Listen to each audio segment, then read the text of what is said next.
It's that time of month again, kids! It's Patron Hangout time!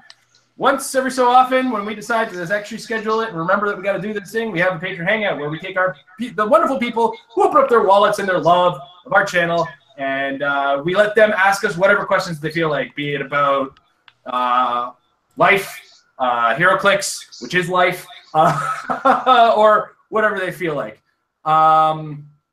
So that's kind of what we do here, and we just wanted to remind everybody, check us out at patreon.com/Clix if you're interested in joining in the Patreon program. We also have recently opened up a Discord. The fellows here, I can offer relationship advice if you want it, Nathaniel, but I don't know if it's that great. We might be getting an echo from you, Mike. That's all we're jumping in there for.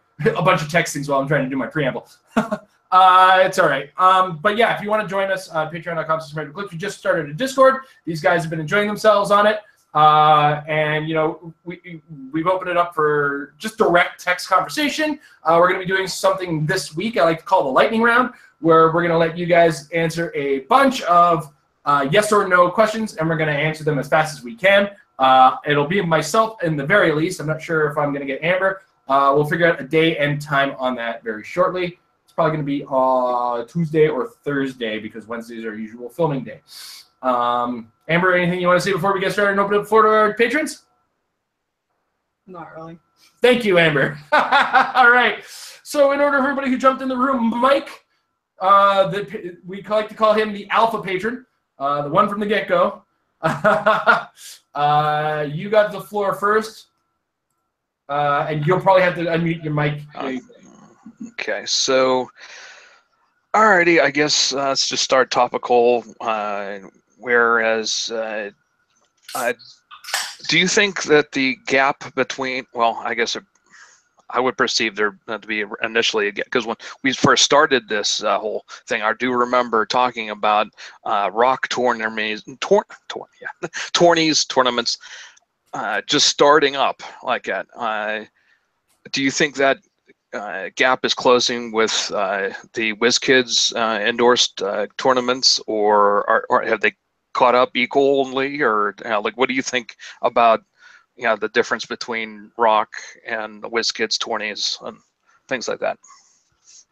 The rock tournaments themselves, they still have the kind of that stigma of being a goal, having an end goal, that being Rocktober in Atlanta, where we're actually planning on going. Yay! Plane tickets will be purchased next week. So there's still kind of that hovering over it. Is everything about the rock kind of leads to that. At the same time, they do have kind of their own thing with their own versions of maps. They have dice, all their own cool stuff that is related to HeroClix. What a lot of people get kind of indifferent about is the prizing itself. Depending on who's running the rock tournament, the rock only provides a certain level of prizing. This isn't necessarily a bad thing. I do enjoy their maps. I do enjoy the idea of going to Rocktober. Rocktober is a very fun experience overall. But the big difference, of course, is that WizKids has the product and therefore has the prizes. The Rock has a big prize at the end of it, which is in a form of financial game. There is a big money prize at the end of Rocktober, which a lot of people are going for. And for the love of God, when you guys are there, come on, just still be nice to each other. They are. It's very rare that people are not nice to each other. Excuse me. But as far as the competitive level, they both kind of stand the same.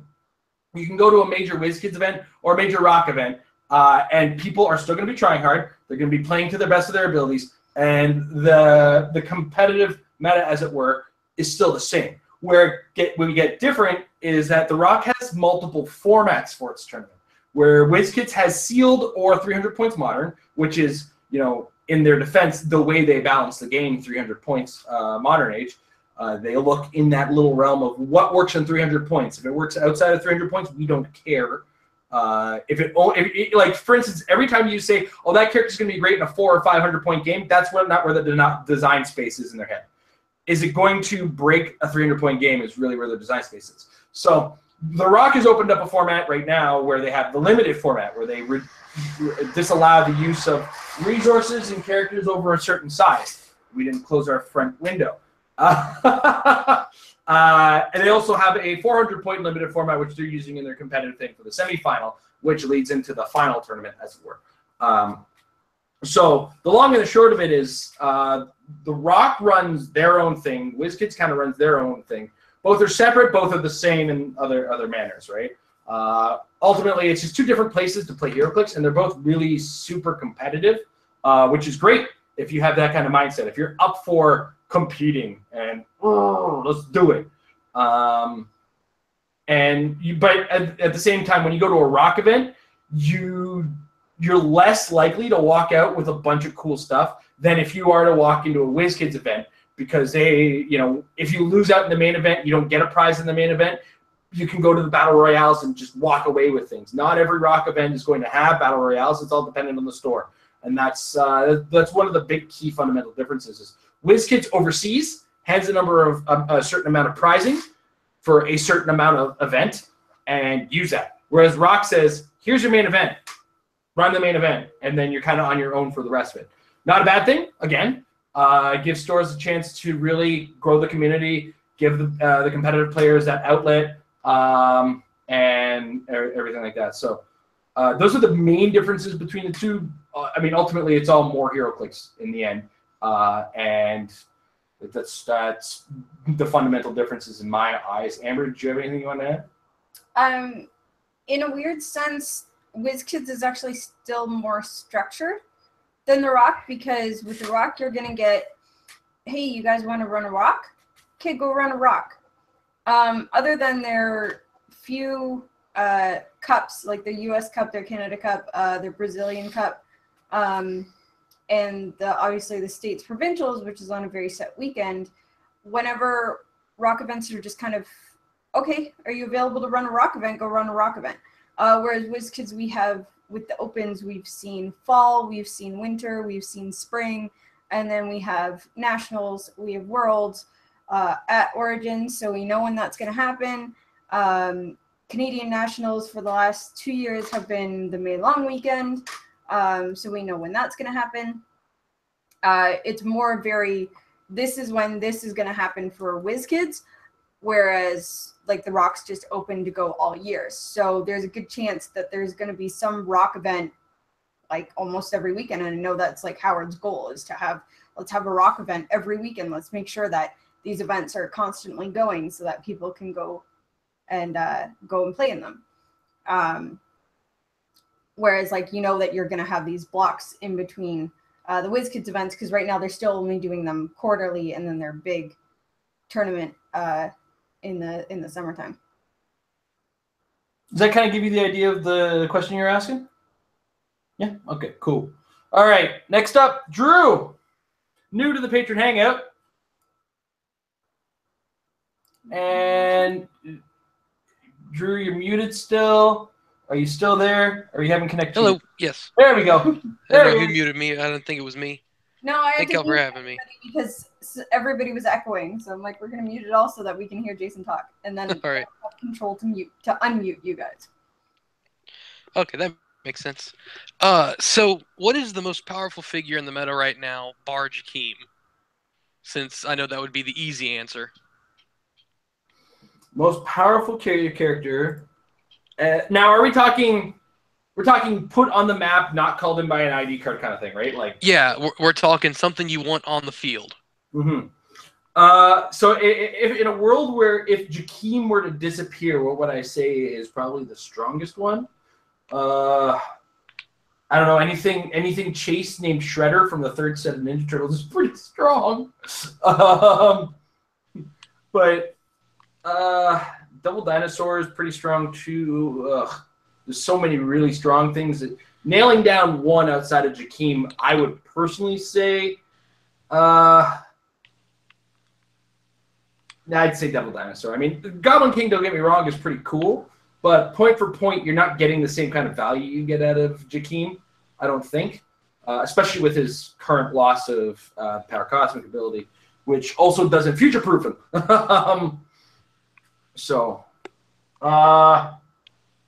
I mean, yeah, Goblin King's cool, but for pound, point for point, I'm going to give the Devil Dinosaur its due. Amber? I don't know. I mean, when it comes down to what strategies work, outside of Jakeem, it's not just one figure. So like Jakeem, we know is you put that figure on the board, you play it, it wrecks faces. But outside of that, like Nick Fury is still pretty powerful, but not really the main figure. Like there are teams out there. I just saw a couple of double Nick Fury teams come out of states. So like I don't know, maybe on the off chance that people are playing him, but like the Shredders, they work in conjunction, and that's still not one figure, because if you have, say, the Shredder clone, you want the Ocean Resurrection to bring on the other guy. Or Shredder doesn't really work well on his own, he needs the rest of his team to go around him. Whereas Jakeem kind of just goes. Yeah, I don't know, I think it's more of what strategy is the most powerful rather than what singular figure is the most powerful. Double dinosaur. He has multiple strategies. I think Jason's in love. So he's technically still also not his own, not just one figure, because he brings out figures. Doesn't matter. His ability to bring out the figures is what makes him strong. Come on, think about it. It's 3 power, pick a power. With 3 uses each. The doubles as a tie-up, so you can't shoot him. Exactly.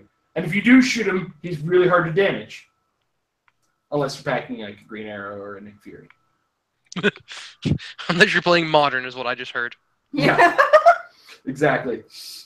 Unless you have ID cards on your... Oh, yeah, wait. Okay. All right. Next up, Mr. Nathaniel. Who will have to unmute, or is he stuck? Click on him. Well, Yep. I'm here. It's just wonderful hotel Wi-Fi. Question for you guys. Do you guys think that this person right here is going to start seeing a bit more play now with the new roles? As in you? Oh, There we go. We can't quite see it yet. The suspense is killing me. Come on, screen share. Give it to me. Am I allowed to see what this He is? doesn't like me. I'm talking about UXMB that can outwit anyone within 4 squares of the opposing character. Him. So what was that? Beast? The Beast? I think it was Beast. Beast. Was it Beast? Well, we can see our own faces Yes. on the screen share. Beast. Okay, yeah. Is Beast going to see more play? I think for week 1 through like the first 1 or 2 tournaments, we're going to see people trying him out. That's beyond the shadow of a doubt. People are going to try that Beast out, see if they can make him work. His ability is very potent, but it is limited to just the 100-point version. As his special outwit is his special damage power, if I remember correctly. Yeah, here you go. And that's he can use a wet when he does. Instead of targeting one character within range and line of fire, he may choose to target every opposing character within 4 squares and choose a power on each one of them to counter. He's good. I've played against him in the past. He's very hard to take down at times. And especially with the new rules with his super senses, he does still get it.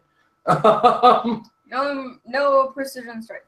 Well, that's what I mean. He can still get it because he'll get a 6 to roll out on that. Yeah, so I'm not going to discount him yet.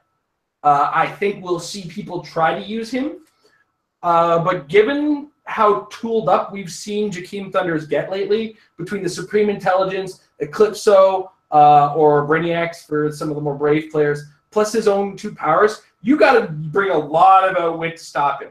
And even if you're bringing the Beast, outwitting him and multiple characters, it's still only 1 power you can get rid of. So are you going to outwit his energy shield and close combat him? Well, he's going to still have the defense power that he chose, unless you're penetrating him somehow.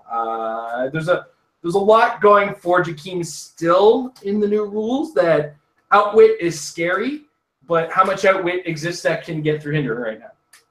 And if he's still packing the Supreme Intelligence, that's a question. Beast doesn't require a line of fire, I don't believe. Targeting one within range. Can do with Require a line of fire. Defender's So, safety with the shifting focus Doctor Strange, since he has the Defender's keyword. yeah, I can see that where he's getting the heal, and he gets the 18 defense plus 1 defense, if I remember correctly, from Defender's team ability. No, he can't use the Defender's team ability because he's just got the Defender's keyword. So it's going to be Amber's going to pull him up. Which one is his defendy one? You can use defend. Character takes damage from an attack. After action as well, you may heal that character 1 damage. Defenders together. For once per turn for all characters with this trait, if a character uses the Defender's team ability, replaces defense value with the Doctor Strange's deal damage dealt by an additional 1 if they have the Defender's keyword. So he would need the Defender's team ability and the keyword for that to work. Which he doesn't have, unfortunately. No, does he have any team abilities? I don't even think he has X-Men for some reason. Nope. He has nothing. So it's a toss-up. Again, are we going to see it? Yes, people are going to try to use him. Is it going to last long? Maybe not. Because the Outwit works on Jakeem now, but is it the final answer to him? Oh my God, I gotta watch my answer wording on that one. And that there lies a big question: is Beast going to be enough to answer what's in the meta? Maybe, maybe not. Remains to be seen. But I personally don't think he's going to solve the problem or solve the meta himself. But I guarantee we'll see him. I'm repeating myself. Amber, take over. I think we'll see other Outwitters first. Like in the first wave of, hey, check it out, Outwit is awesome now. We will see him show up, but I think we'll see more lasting power out of lower point Outwitters. Even though he does have the special one that doesn't require line of fire and can target multiple characters. No, he doesn't need a line of fire. Oh, he does? Yeah. Within range and line of fire. Okay. So even though he can do it to multiple characters, it's still 100 points versus, say, maybe 30 points for an April that can see through characters. Or 30 points for a Black Panther, where if you don't need Outwit, he can shift to a Blade's Claw's Finger. Yeah. So he will definitely be on the list of characters that people will try, but after the first month or so, we also don't know what small Outwitters we're going to get, if any, out of Mighty Thor. But I could probably guarantee we're going to see littler guys come out of Harley and the Gotham Girls. Because it's going to be another Gotham-themed street level set where we'll see the smaller point values return, whereas Mighty Thor, we're probably going to see a lot of big, beefier guys show up. Yeah, I don't even think, like, the smallest point character they've shown has been a 50-point generic. Yeah. I expect Enchantress to be on the lower point end, but, I mean... I'm guessing 90-point range. Yeah, 90-point even range. still. That's going to be the lower end of Mighty Thor, I'm sure. Mm-hmm. Oh, boy. All right. So to answer your question, yes and no. We'll see him. Probably not going to be massively game-changing, I think, is the general consensus on us. All right, sticking with the theme of Jakeem. So one of my questions would be, since it's unlikely that I will acquire a Jakeem. I guess I have to come up with strategies against it. Would it be prudent to try to mind control Jakeem? Is that possible, or am I wasting a turn? Or like that, or would it be effective mind controlling him? For the next 10 days, yes. Even after that, mind controlling Jakeem Thunder Action would become more powerful because he'll effectively have charge or running shot. True. You won't get whatever power they picked with him, so that's out the window. You won't get anything that's attached to him, which seems to be what everybody wants to do right now. But you do get that move and then attack out of him, or attack and then move, which in the long run, a lot of the times this, the new mind control is good for just disruption. I mean, Jason was able to prove how good the Ameridroid was just in being able to move one character over. Imagine having control over their main attacker and being like, all right, go punch your buddy and then go hide behind him. Or come over to my team so I can punch you in the face. Or get out of that hindering so you stop being annoying for me.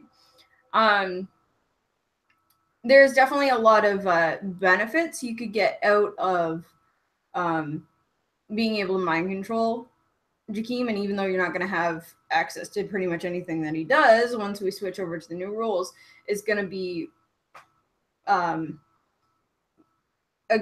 don't want to say a huge game changer, but it's definitely going to change the way strategy works with mind control in how being able to move the character, having a lot more freedom to move the character around. Of course, the problem we run into with mind control is the options we have with mind control. Then therein lies the kicker: is do we want to see that Enchantress? Yeah, well, I mean, we can probably count on Enchantress using mind control. We can probably count on that mirror doing something where you can reach through it. And the heck with line of fire, I'm going to draw a line of fire through the mirror is my guess.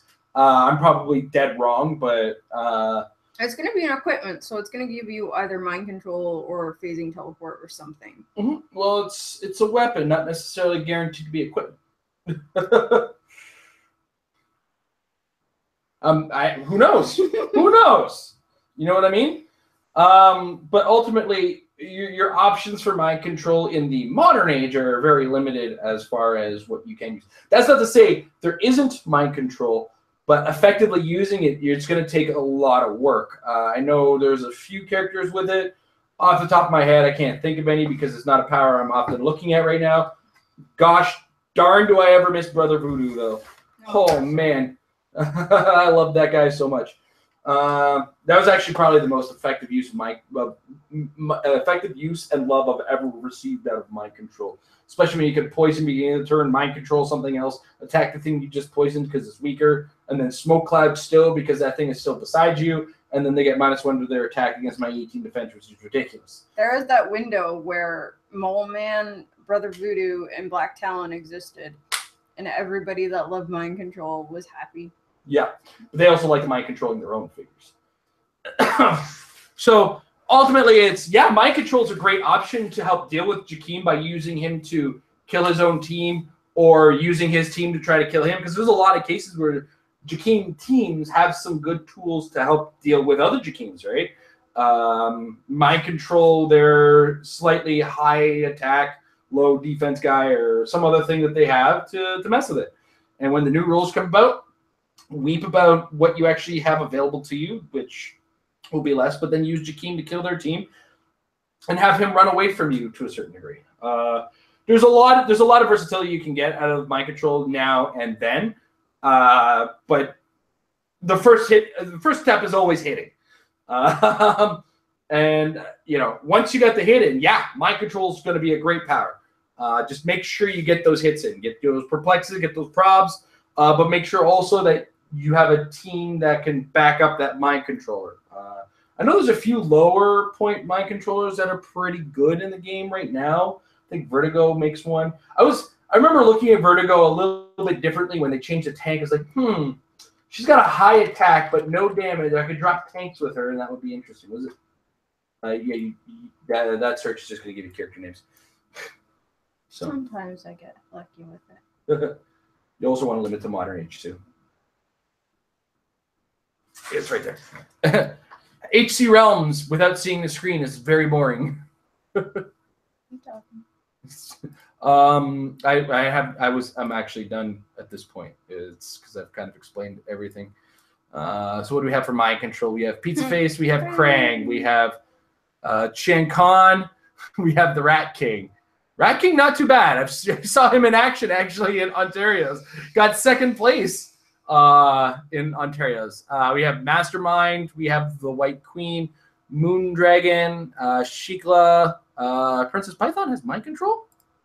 Yep, she does. Negasonic Teenage Warhead.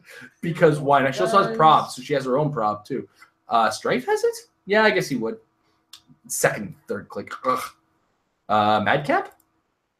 Really? Madcap? Purple Madcap. But Madcap? Oh, the Fast Forces one. That's what it is. It's like, what? How does that? Jackal? The Jackal? Is it a Jackal? It's second, third, and fourth click. Great. Considering he takes any damage off of his first click, he's not even in a dial. Doc Samson has mind control. Yeah, Oh, that's right. He's a he's psychologist. friendly. That's right. Yeah, he can use it on mind controls of 6. He may use it to target a single friendly character of equal or less points. If he does and hits after action is resolved, deal that friendly character 1 penetrating. Yeah, that's not bad. Especially when I get some activation clicks going. Yeah, and there's some stuff on Uncanny X-Men too. Lady Mastermind, Emma Frost, Jean Grey, Professor X, of course, Professor X, Proteus, and another Professor. Oh, the prize Professor X is mind control. Click that for a second. Astral. He has it on his last 3 clicks. Okay, it's not. Oh, and No, he's got it on all 5 clicks. Hey, how about that? So yeah, sorry. There's options. You got lots of options going into this. If you like Marvel. No. That was all Marvel. Yeah, keep going because there's more in DC too. There's just different options. So you take a look, see what you want to mind control with. Don't overinvest in the power itself, and hope to goodness that Jakeem doesn't choose Battle Fury because that is a problem. He can choose Battle Fury, so if he decides to go like Hypersonic and Battle Fury, well, now you actually can't use mind control, so you can't be too focused on it. So that's another thing I keep forgetting about Battle Fury. Choosing Battle Fury is a really good option. The new Blood Axe gives Battle Fury. It makes me so happy. Yep. All right. So yeah, mind control can be good unless your opponent is really, really clever or has some way of dealing with it or is paid attention and starts hypersonic Battle Furying. Then you got to make sure you have a backup plan. Always have a backup plan is my guess. That's my option. Some people say you make your opponent lose if you give them too many options. I say come in with all those options. All right. Drew's up next. So hearing you talk about the Astral Projection, Professor X made me think about it. With all the equipments coming up, do you think we're going to see some resurgence of like him and Bedlam perhaps to shut down the items? Let's see what he can do. Jason opposing characters can't use the effect of equip items. Do I think they're going to nerf that? No. No. Do you think people will use that? Do you think it'll come into play much? I think not immediately, but on the next rotation, Uncanny X-Men falls under that rotation bubble, doesn't it? Mm-hmm.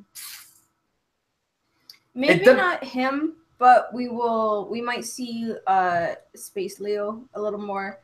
And I wouldn't discount them putting in a character either in Mighty Thor or the next 2 sets.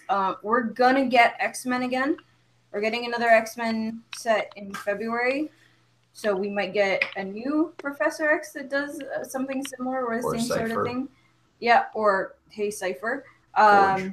Forge. Characters. There are characters that it would make sense that they could do this.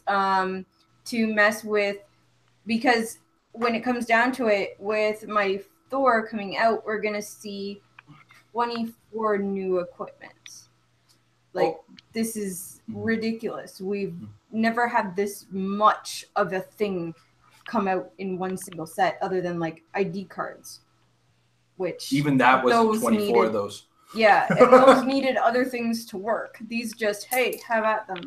Yep. Have at thee. Yeah. That said, I think we're going to see Professor X will show up dependent on what's being played. Right now, there is equip effects being used. It's just that they're being used on characters that can just wipe the floor with him right now, and I think that's his downside, as it were. Because he does have to be adjacent to the character to get rid of their effect. Yeah. And then they could just turn around and say, okay, I poison him, and then I deal the rest of my Jakeem damage to him with Precision Strike.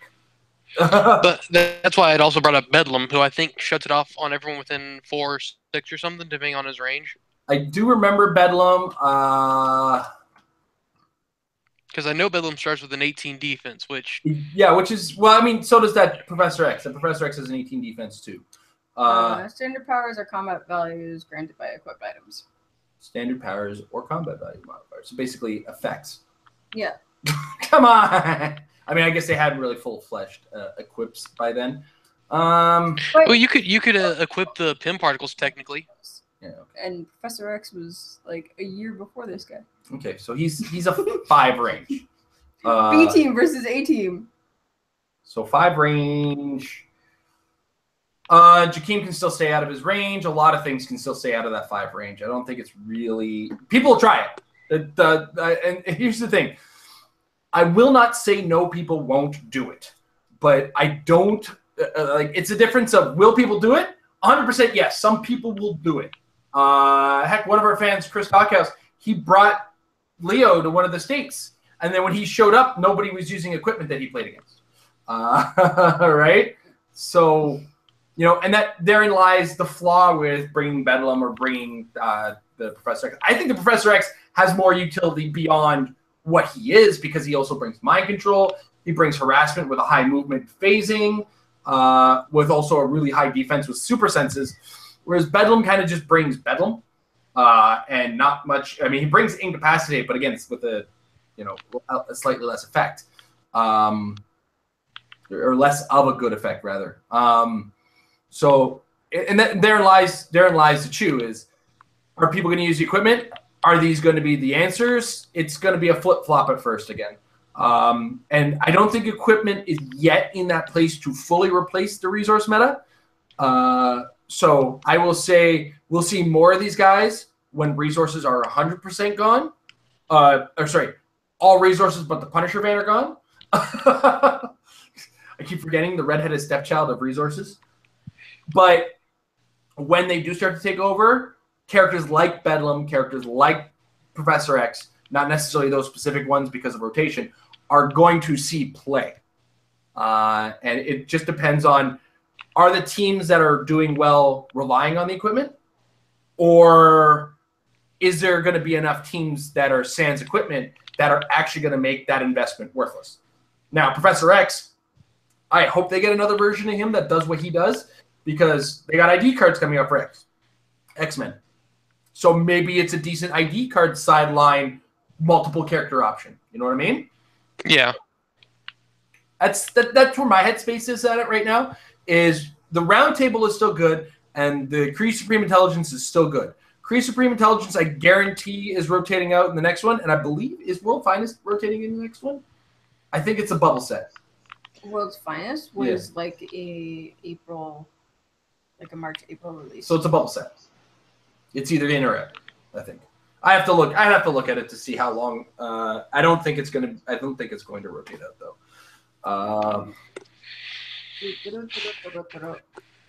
World's Finest. It falls under. Oh God. You're the worst. It's the bubble set. Because it's either out or in, because it's right next to Superman Wonder Woman. But and I know this is February. Oh no, hold on. It'll be gone. Yeah, it'll be gone because so will Uncanny X-Men. We're gonna go up. X-Men's gonna be gone. It'll be here. This is our bubble. Yeah, Spider-Man once again is the bubble. Actually, Civil War is probably gonna be the bubble. And so yeah. Next meta, we'll see. Next year, once we hit rotation, everything goes out the window. Yeah, it's gonna be the resource and special terrain world. So I'm more interested in seeing if they're going to have something that deals with special terrain a little better. But so far I've been fine with the special terrain they have. All it does is force your opponent to actually play more of the game. The boxing ring forces you to be ready to close combat. The invisible jet so far needs you to deal with hindering terrain somehow. It's all pretty cool. Close combat again. If you go next to the person next to the train, then I mean, it only stops you from shooting at the person, really. Yeah. Okay. Michael, back to you because Nathaniel seems to have disappeared. Hotel interneted out. Poor hotel internet. Yeah. Wi-Fi keeps killing the stream for me. Have a good night. All right. All right, Mike. Alrighty. Let's see. Next question on the list.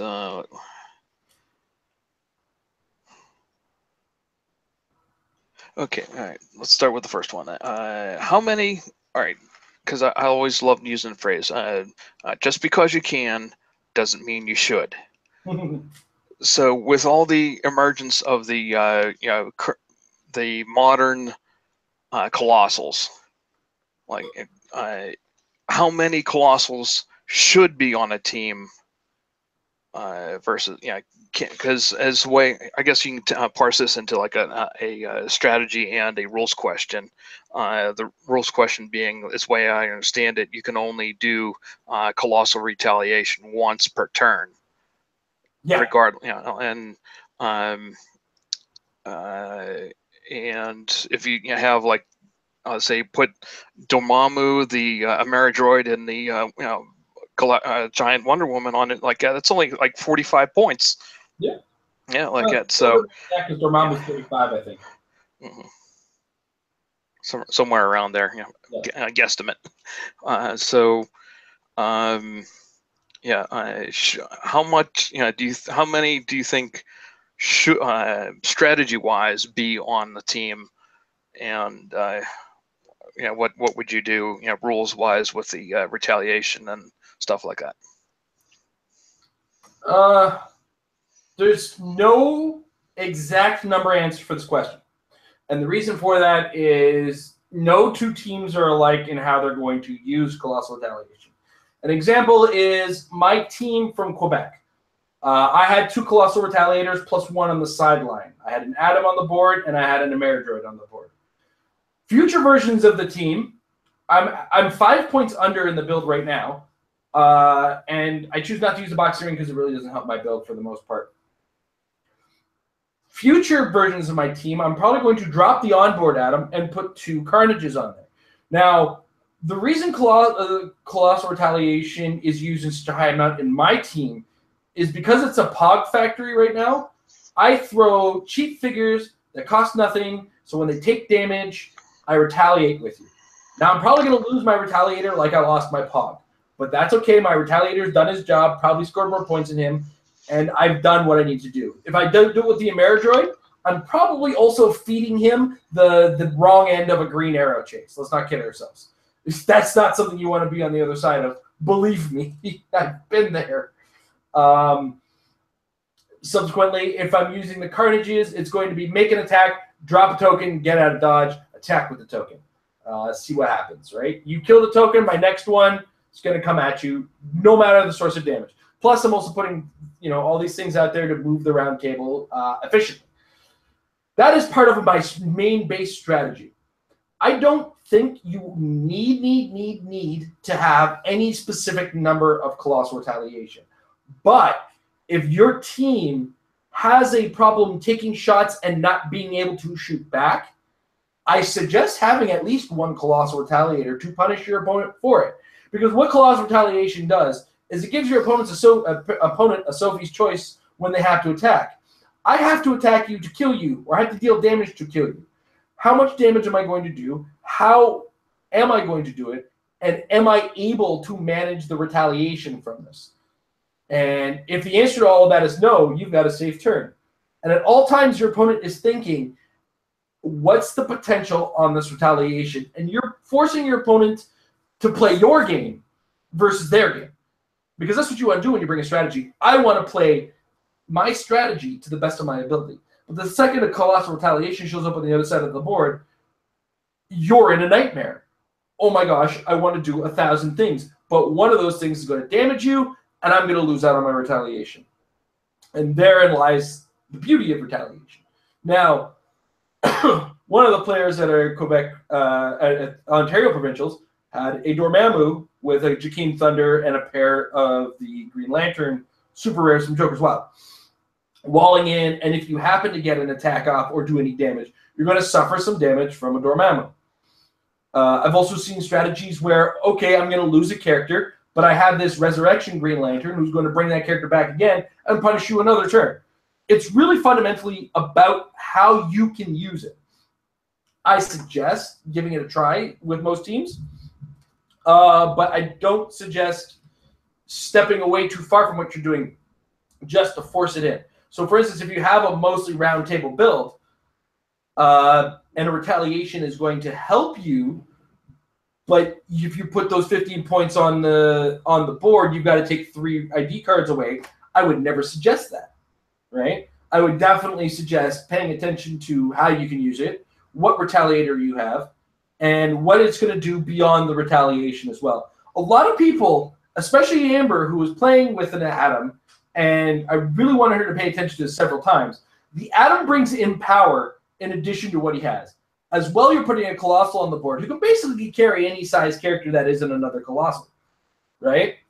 All of this put together makes the Retaliators more than what they are. And that's what you got to look at is, I'm paying points. What else are you bringing to me that I can make effective use of? And that ultimately helps you decide what number of Retaliators is good for your team. PJ Boland's robot team, I think, had 2 Brimstones and a Solaris. Like, if you looked across the table at this team, it's a sea of Ultrons featuring Solaris and Brimstones. It was crazy to look at. It was urine-inducing in the pants. And it was something else to look at. And then you look at it and you say, well, if I kill an Ultron, you got your Ultron 1 who's going to heal you guys. What's worse is Brimstone's going to show up. He's going to do his Colossal Retaliation. Not only is he going to Colossal Retaliate, he's going to free action poison me. And there's your after the retaliation effect is, once I've retaliated, what else can I do? I'm going to free action poison, which is also penetrating damage in his case. It's not just how many retaliators you need. What's the retaliator? What is it doing for you? Can you make use of A, the retaliation, and B, the figure after the retaliation? So in the case of like the Wonder Woman, it breaks blocking. Well, does your team have a hard time in the WizKids office map? Break all that blocking with the Wonder Woman. Go walk through it. Also, don't worry about getting ranged combat attacked by the guy that you just hit. Do you have the ability to really punish a character who's out of position?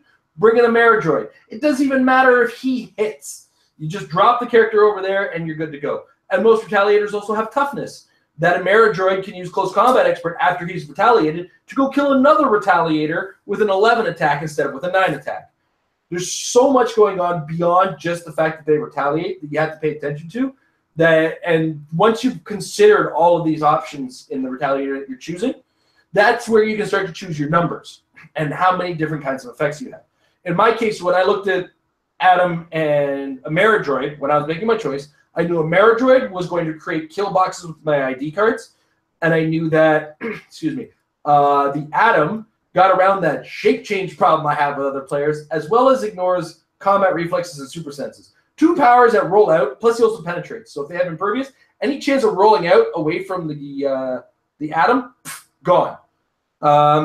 So then I was able to do 2 penetrating damage to characters. He was a more offensive option. So I've babbled at length. Those are all the things you have to consider when choosing a Colossal Retaliator. And I've probably got an episode coming up on this when Amber's doing her episodes on the Colossal Retaliators as they are. Anything you wanted to add to that, Amber? I know I went at pure length on those. 1 to 3. If you have a team, like basically when you're building your team, you've got your meat to your team. You've got your heavy attackers. You got what you want to do. Then you got your secondary, or you got your idea of what you want to do with your team. It usually leaves you with anywhere from, say, 50 to 15 points left. Now, when you get in that lower end, especially like the 15 points, so 20 to 15, a lot of the times people will throw in ID cards there. And they're throwing ID cards in because really there's not much else to throw in nowadays. But we've got this great little one-click Retaliator guys who, as Jason went on his long rant, can do a lot in the game. So there's times where it may be worth looking at your team and be like, okay, well, do I really need all 4 ID cards, or can I drop 1 ID card and put in a Retaliator? It's usually like, unless you have a central theme that kind of bases around making sure these Retaliators are there, like Jason said, if you've got like a one-man army that if he misses, he's dead next turn, and you got your Retaliator gun in there, unless that's like a strategy you're working around, they're kind of just good throw-in points at the end of the team build, being like, well, I've got 15, 20 points left. I don't really need ID cards, or I don't have characters that need to pull in these ID cards. Let's throw in a Retaliator. let's add some mobility to the team, some extra attacks, some this and this. And especially with Mighty Thor coming, where we're going to get anywhere from 8 or more new Colossal Retaliators, it may be something that, much like the equipment, it's just going to show up on like every single team to have at least one Colossal Retaliator, because we're going to have so many different flavors to choose from. So at this point, based on your team, once you have your team, I'm saying 1 to 3. That's my answer. But of course, if you don't want to break up theme, go 0. Because sometimes they don't work in the true. They are gonna add to theme because they are characters. Yeah. So they do have keywords. They could cause your theme to break. Although most competitive teams nowadays don't actually use themes, so if that's not the thing you're going for, then why not? Theme's another question for competitive play that I actually got into a conversation with Easton about. That was pretty good, but that's another topic that I can discuss later on as an episode. Got to write all these down. All right, Drew. All right, so I don't know if you've ever been asked this before recently. Of the modern age, let's limit it to there. Which piece do you think is the most comic book accurate? And is that a good thing for the game, or is it hurt the piece in the game? Most comic book accurate that either hurts or does not hurt the character. Does that have to be modern? Yeah. I mean, I said modern just to kind of try and limit it. Limit it a little bit, but honestly, if you want to go far back as you want, it's your video. Can I say one specific element about one character that may not necessarily be out yet? Sure. The biggest complaint I see about the Colossal Carnage is that he does not have willpower. Go read Planet of the Symbiotes, the storyline. That's how they beat Carnage when he grew to a gigantic size. They had to tire him out, kids. Sorry. Plus, Retaliation is free anyway. All right. But real life now, real life. What would I say is... I said there was a character that was the most ridiculously comic book accurate version of a character that I've ever seen in my life. I want to say it was Dupe, but I think that is incorrect. Pull up Spirit Force of Spider-Man because no, wait, hold on. It was a Ninja Turtles. It was Ninja Turtles. That's what it was. And it was one of the really obscure characters. Go Turtles 2. Turtle Set 2. Turtle Set 2. And go down, down, down, down, down, down, down. Rat King. Rat King is ridiculously comic accurate.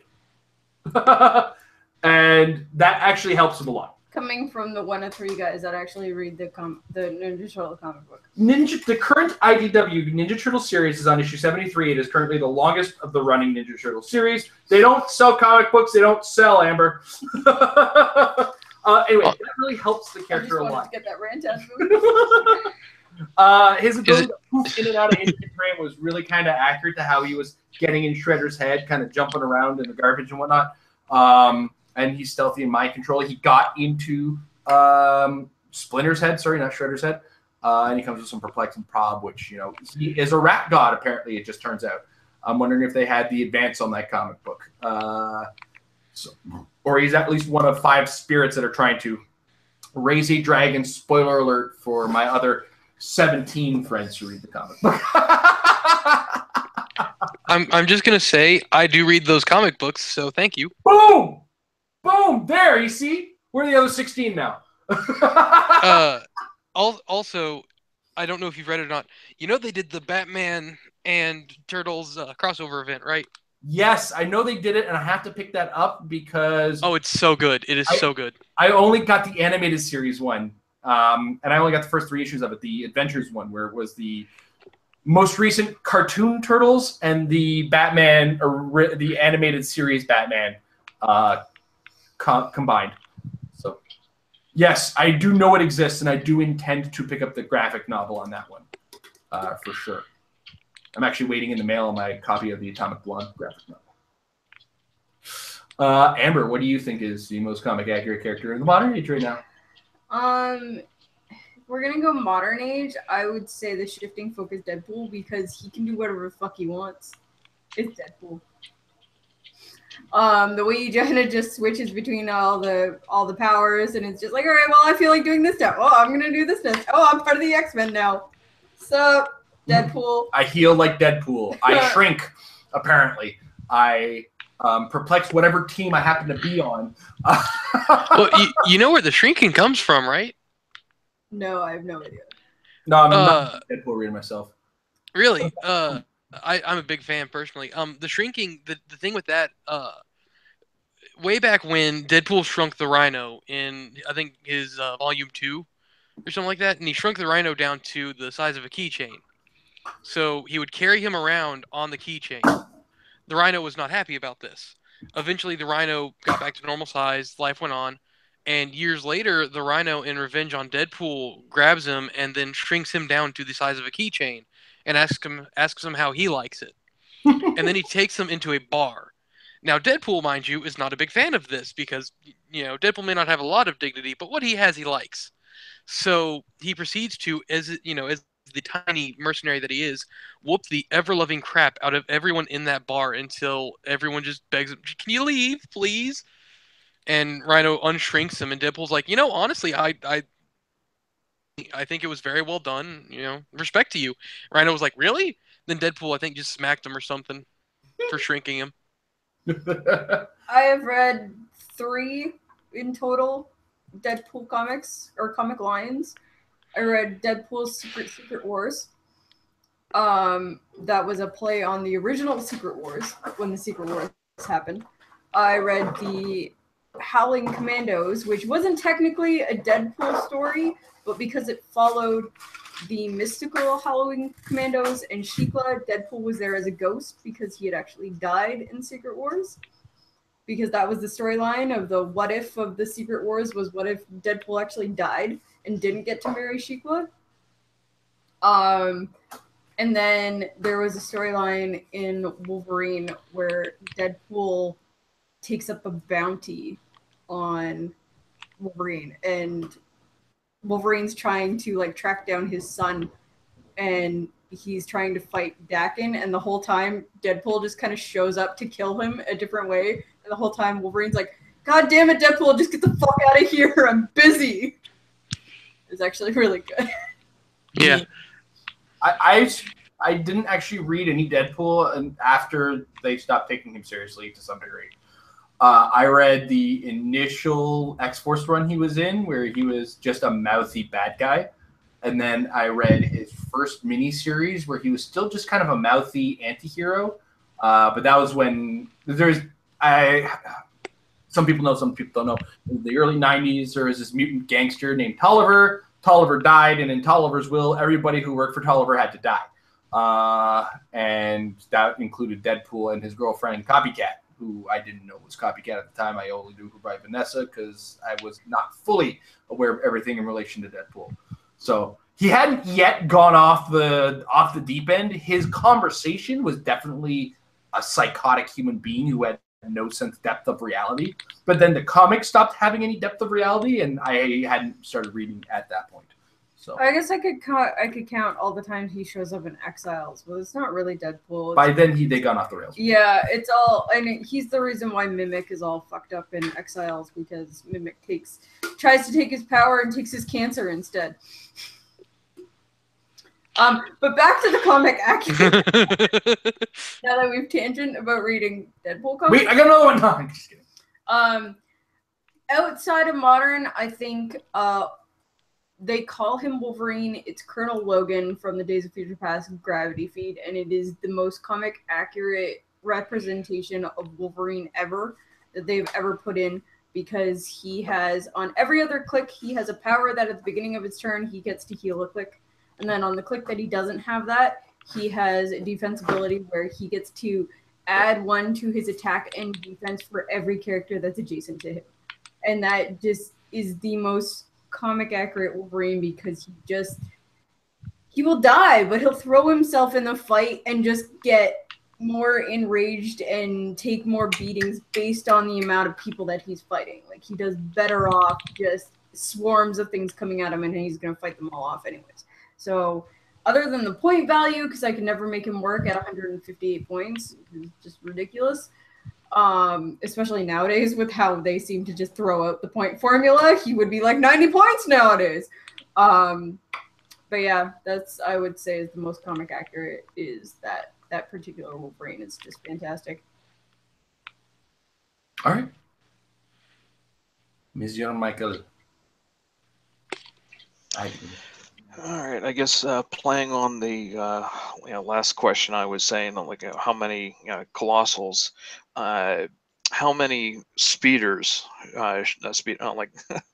speedsters should I put on a team, like people with hypersonic and stuff like that. A couple months ago, I was kind of thinking around ideas like, okay, I wonder for a fun, just a HeroClix fun team, could I build a Flash family team, like with Wally, Jay, and everyone else like that. Would that be okay, or was it just like too hypersonic heavy to actually work in the HeroClix game? So in a fun casual game, go for it. It's not going to be competitive anytime soon unless they put out a whole new set of speedsters, since the majority of them just retired in the Flash set. But like, I'm pretty sure more than once I've played teams where it's just been every single iteration of the Flash, and they're fun teams to do, especially when you do the whole hypersonic go in, hit someone, and run away. It can be particularly frustrating for your opponent, especially if they don't have a team that is built to deal with range, or the fact that most Flashes have like anywhere from 11 to 14 speed, which they can cover most of the map or come in and run the fuck away. Yeah, no, I mean, if you make up an entire team of, there's nothing really stopping you from making up an entire team of hypersonic guys. Is actually pretty fun. Here's a funny problem with the speedster keyword as a team. You ever had a fly in your house and had a fly swatter and it's been buzzing around and you can't get it, but the second you get it, it's done for and obliterated? That is the best example of a real life example of trying to run a speedster team. I have run this keyword in a team before, and my build was not a terrible build. I'm gonna just say that right now. It was definitely over 300, where nothing makes sense and everything's made up. But when I was playing this game, I definitely made the conscious note that when my things got hit, they didn't live. And that's what you have to prepare yourself for with a speedster team. The other thing too is it's more like a mosquito in that sense too to your opponent, because none of them hit hard. Like none of them go, I'm going to do all the damage to you, unless it's maybe the Dark Flash. Like he kind of does a ton of damage, but for the most part, none of them do like massive amounts of damage. They all kind of poke. So using the same analogy as the fly is now a mosquito. The mosquito just bit you. Ouch. That's it. I'm a little itchy now, but I'm fine. Mosquito's gone. It's the whole analogy for the speedster team. So go in with low expectations unless you are the king of rolling super senses or you're able to use high defenses to great effect. I can't. And the only time defenses work for me is when they're mediocre and my opponent's dice fail on them. So that's go in with low expectations, have some fun with it, but understand the patience level you're going to require in order to succeed if you go into a local tournament with that, and just go, I plan on having a ton of fun with a bunch of zippy zips. Let's see how this goes, and let's see if I can win. If I don't win, I wasn't planning on winning with the zippy zips because I got hit with the fly swatter. You all right, Amber? Something wrong with zippy zips? The zippity zoops. They go zip, zip, zip, zip, zip. Wee! I'm good. You're I'm right? good. You're good? No, No? I'm good. You want to play a team of zippity zips tomorrow? Can I? I don't know. Can you pull them in Elseworlds? Elseworlds? Is that it? Is that my sealed packs? You get 3 flashes in 2 packs. Good luck. All right. No, I'm gonna get the flash pack twice. That's what it is. I'm gonna get the CUR, the RAV flash pack twice. You're also gonna get Kid Flash. Wild West. Wild West. All right, Mike. The floor is yours, sir. All right. Sorry, Drew and Nathaniel. Just Yeah, Drew at the Duck Out, you mentioned on the Discord, which we have now for patrons. okay. Let's see. Next one down on the list is all right. So, as in last content, or last Patron Hangout, I expressed my disappointment with the Goblin King being nerfed, and I was resorting all my collection, and I said, "Wait a minute, I have a champion pool. He's 175." And they haven't nerfed him yet. He's got the colossal, or not the cosmic power.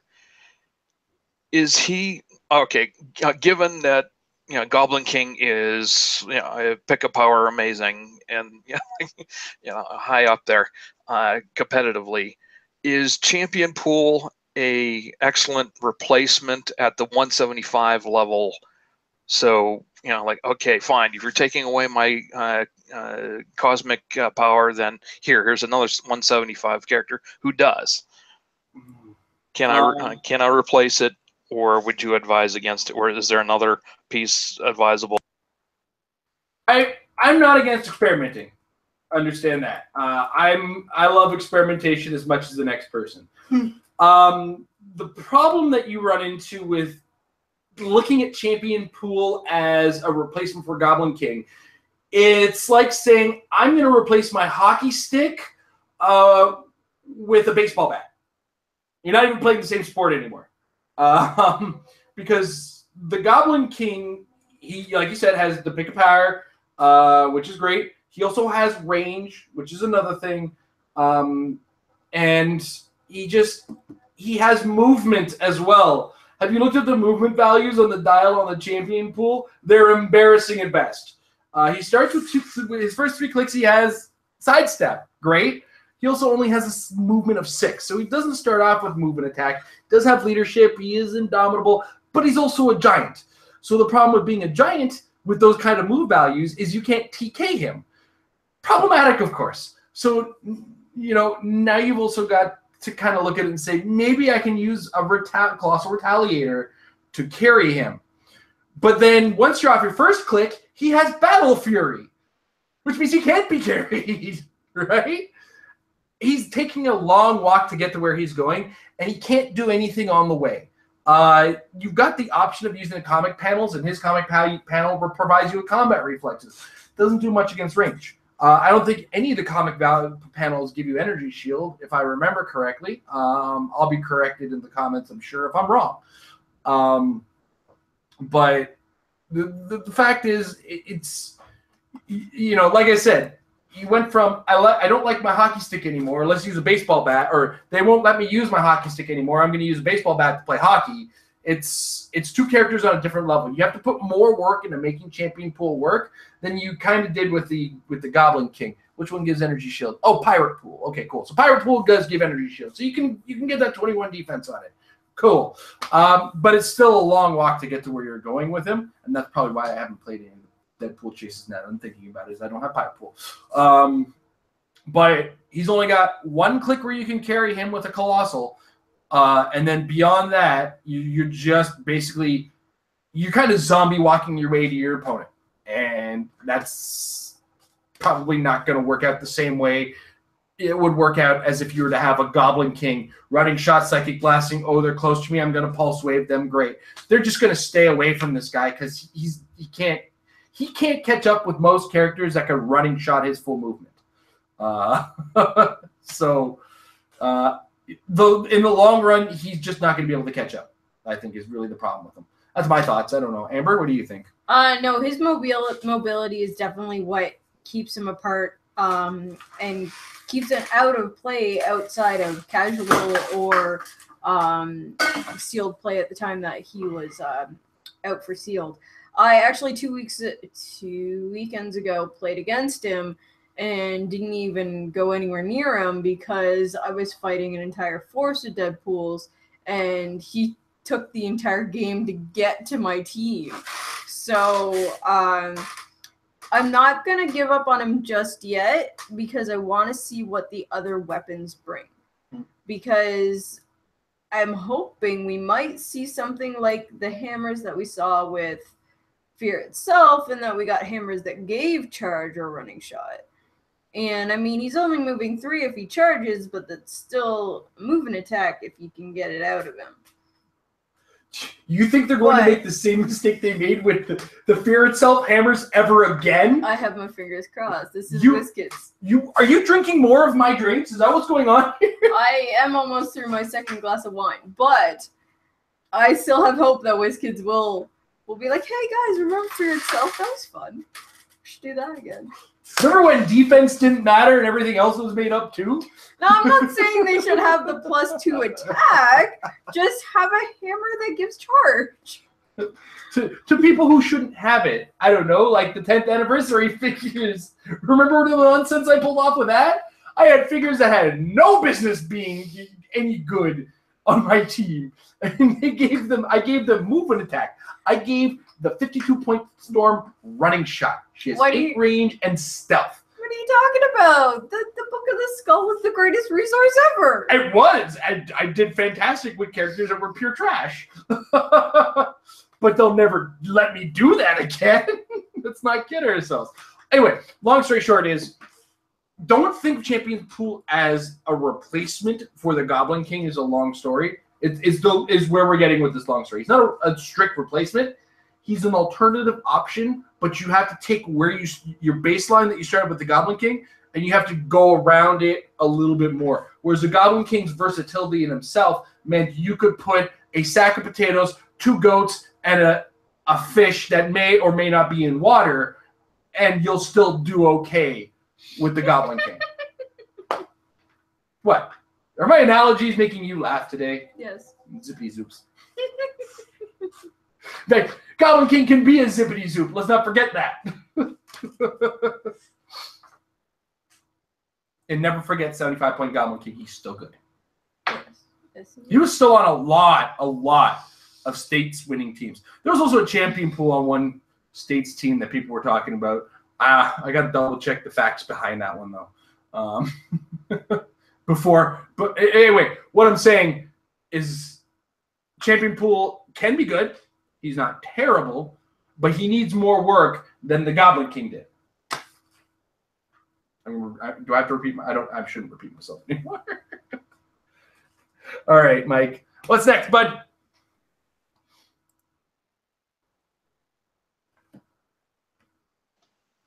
Okay. So with that in mind, another good question I had here was, are we completely done away with one character wrecking crews, like one character teams, like that World Breaker Hulk, like just have the one piece, and there you go, 300 points, and you can win with that, and just beat up everybody in the melee, or is that completely done now, or will there be no more pieces like that? I'm not going to say there will be no more, because they do like making full 300-point, here you go. They just made one with Doomsday. Now, granted, he has lower point values, but you can play him at 300 points. What I will say is that they don't fare as well as they used to because of the point values of everything else. With us getting very viable figures at 50 and 75 points, being able to put 6 very viable figures on your team versus one guy, you're gonna get out actioned. And if that one guy happens to not have the powers that he needs, like Prob or Perplex or Outwit, and he has a hit that just doesn't land, he's now wasted an entire turn, whereas you can get anywhere from 3 to 4 attacks back in him. More if you've got the powers that allow you to do more. So I would never say that we're not going to see that again, because they do seem to like that design of certain characters. But I wouldn't say that we're going to see characters that are 300 points and that's it. Is that they're going to keep those characters where they have lower point values as options, but have that 300 point line, just in case you feel like playing that character at 300 points. A single character team has always been an option, but it's always suffered from exactly the weaknesses Amber described, is out-actioning. A lot of times you look at them and go, oh man, he doesn't take pushing damage, I can take 2 actions at a time. Yeah, but then what are you going to do next turn? So then you look at the Colossal option, and then, okay, well, you can take 2 actions, keep going with those, but now your actions are starting to take the damage, which is starting to make your dial a little softer. One-man solo armies have worked best when those characters are able to take multiple actions. It kind of helps alleviate that multiple, or that out-actioning problem that they have. A prime example of this was the Sentry Void chase.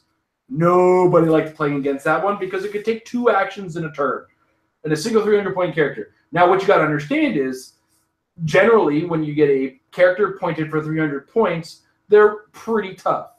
When you got a character pointed at 300 points able to take 2 actions, if they didn't account for the fact that he's taking 2 actions in his points value, you're actually taking 600 points worth of actions. That is a scary outset when you look at it. So one of the things that always helps a big team is the ability to take actions over a long period of time. Now, that was one of the reasons that the Superman appealed to myself and Amber as a figure. The more and more I looked at him, the biggest problem that he had was his primary movement attack meant that he had to stay next to his opponent. That combined with, if you're not a fully patient character, some other characters in the metagame, you're not a fully patient player, sorry, not character. There's a couple times where Amber would be finished games and it would be like turn 2, and then I'd turn to her and say, "What was your rush?" And one of the things about that Superman 2 is the fact that he can keep removing his action tokens if he can keep rolling that 3 or 4. And that was one of the things that made me go, maybe he's viable. Because one of those things is you need to keep going with these characters. They can't just stop. They got to go, go, go, go, go, go, go. The second they stop, that's when you lose. Because that's when your opponent goes, doo, doo, doo, doo, doo, surrounds you, then you clear, but then that next turn they go and bring it all in on you. And that's one of the big problems with a 300-point character. So, or a single figure-based army. Commonly known as a tentpole too. You'll get like a 200-point character, 180-point character, and just do all the work around that character to make them good. So that has always been the weakness of that strategy. Will they stop making it? Probably not. Will they win? Maybe. It takes a heck of a player to, first of all, be brave enough to do that. And secondly, it takes a heck of a player to win with it. And they got to be some of the most meticulous planners ever. But I guess that's my lengthy rant on single figure armies. You'll never see me travel to a tournament using something like that. You're actually going to have a hard time seeing me play a figure with a team with less than 4 figures. And especially now with the sideline rules, you're never going to see me do it. Or with the number of, options to get out of the sideline. You're never going to stop seeing me do it. Especially with nowadays where, at least until the next 10 days, when we get to the new rules coming out, with the way that leadership is changing, you're getting anywhere from 3 to 4 actions out of a 300-point game. Yeah. If you're smart, you're getting 4 actions out of a 300-point game. There's nothing around that. You're just getting that now. So if you have leadership, you're getting 4 actions. And then if you have certain characters, say having flurry, whatever, you're getting 4 to 5 attacks. Against a single character that maybe has 2 attacks. Like the new Odin. He's going to get 2 attacks. It's great, but then he's getting 5 attacks back at him. So he's not going to last very long if those 5 attacks hit. I can't wait for the turns with my team where I turn around and say, Algerdan chooses leadership. Why? I'm going to take 4 actions. Oh my god, pick a power leadership! Pick a power leadership will still that work. Hurt. Oh, That will hurt. still work. Yeah. Pick power leadership, that's going to become a thing. Yep, middle of the turn, pick a power leadership is relevant. It's going to just become a thing. All right, next question, Mr. Michael. Alrighty. Well, I guess. All right. I noticed that we didn't get a set for Spider-Man: Homecoming, like a beginner set. Yeah, like what? All right, just for fun, name me 5 characters from Spider-Man: Homecoming that you would want in a Spider-Man: Homecoming HeroClix set. Okay, This well, I is have going to to do be this. so much fun because we haven't seen the movie yet. Nope, I got it. Spider-Man, Shocker, Aunt May, Vulture, and Iron Man. Can we have an Aunt May who has Perplex and the flavor text of the Perplex is, you're not old enough to be someone's aunt. Yes. Yes, please. And I want it modeled perfectly after Miss Marissa Tomei. Yes. Obviously Vulture. Like, you just have to have Vulture in Spider-Man. In a Spider-Man Homecoming set. I mean, you're gonna have Iron Man, so really we're just picking 2 characters. Shocker's in it. I guess so. Yeah, but never mind. There's spoilers. Okay, never mind. But I And would I haven't rather seen the have, movie and I know that. Oh, okay. I would rather All right, have like his buddy and Vulture's daughter as Clix instead. Vulture's daughter was in this movie? Yeah. How bad was this spoiled for you? Oh yeah, because I was following the whole. Oh my god, who's Zendaya? Yeah, she's fucking Vulture's daughter. Spoilers. Heads up, one thing I forgot to mention at the beginning of this is this episode usually uses significantly worse language than we use on the rest of the channel. So if you've been watching and heard Amber drop F-bombs 3 or 4 times, sorry. Also, if you're watching and hearing me talk like this, it's because this entire side of my mouth is fucked up and I can't talk, which is why we didn't get Dial It Up this week. So I apologize for the amount of times that anybody can't actually hear what I'm saying because I can't actually move my top lip. So, did mention on our Facebook that I had injured my face, and that's why we weren't filming for me because I love that you just Colossal- came on this anyway and didn't leave this to me. whatever. That's what alcohol is for, kids. Bad decision. Mm-hmm. All right. But yeah, so Spider-Man: Homecoming. We have not seen the movie, but these are the figures that we have picked for this. I think mine was a more viable HeroClix set. I still want the Aunt May with the Perplex. I said Aunt May. Yeah, that's what I'm saying. But her flavor text has to be your novel. You're too old. Let Mike answer ask his next question, Andrew. Said it right. No. Alrighty. I'll have to share a picture with you guys on the site there with somebody from my buddies out in Altoona, PA. Sent me this Pog or the created Pog with the golden oldie. Yeah, like it was. I think it was just like a mock-up of one of the apes or something like that. But it was actual. Like you can see Aunt May and like it as a Galactus herald. Like it was awesome. I'll have to share it with you later. Alrighty, and another one of my favorite articles on HG Realms is the Unclixed, and I got to thinking, okay, well, is there any unclixed terrain maps that should be made, or you would want to see made? I mean, and like I guess it could be like a two-parter type of thing.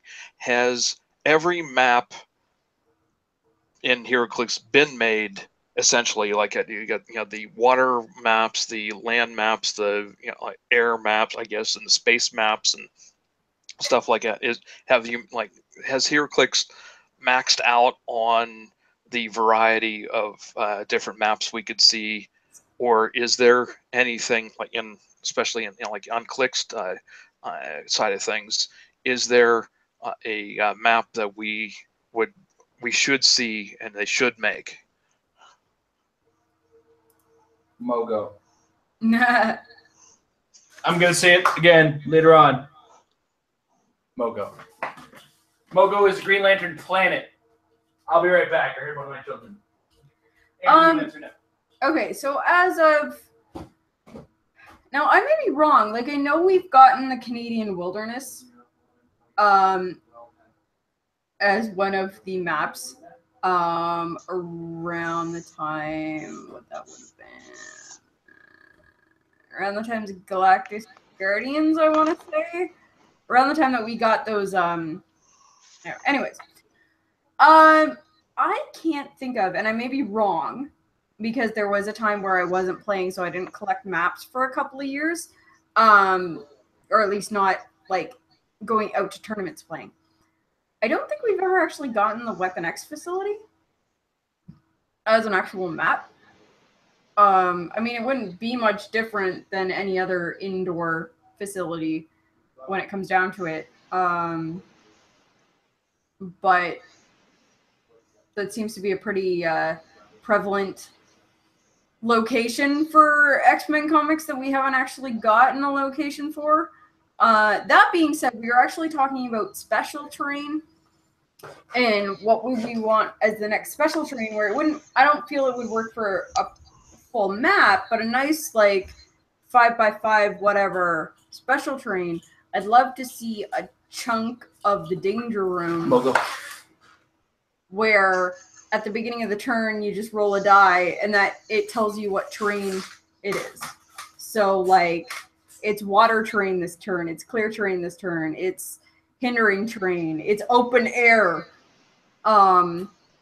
terrain, where it would just kind of play around with mess around with players, really. I mean, I don't think it would be competitive if you had it on the map, but it'd be fun to just kind of mess with people's heads with that being there.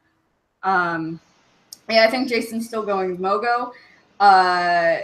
I can't remember that. If it hasn't been, I would like to see the Weapon X facility just to have that finished, because they already did Magic War, which they had the outdoor one from the Wolverine the X-Men set. That's what I thought. They did have like a wilderness. Yep. Yeah, but they didn't have an actual inside facility one. Sure. I don't know. I feel like we didn't get one, but like I said, there's a big chunk where I didn't actually get to see every map, so I could be wrong on this. Mogo. Jason's still going for Mogo. So. And not only that, you should be a figure as well. It's actually a map that you pay points for. And if you lose map roll, well, then your opponent puts his map down, and then you put Mogo off to the side, and Mogo has stats. Okay, stop. But a Mogo map, please. I'm done. Mogo is special terrain. There you go. I want a big dodgeball sized Mogo. I have to It's carry like it the in board like cube. this. Board cube sized Mogo. See? WizKids, you can do it. I have faith in you. Missed opportunity for more Blight, by the way. Necron. Mogo. Mogo. Say it with me now. Mogo. All right. Go ahead, Mike. All right. So, last couple of questions here, just for funsies. Is it ethical to play a HeroClix home game with betting money? Like, say, all right, we're going to do 300 points. I'll give you a penny a point for how many points that you get off my team. Is it? Would it be fun, and would it be ethical? All right. Today I learned that apparently I am chaotic good, so I'm going to say yes. Ethics of gambling. Is there really ethics to gambling? Gambling, you got to understand, is consent between two people. As long as both parties agree to the deal as far as penny per point or dollar per point or whatever.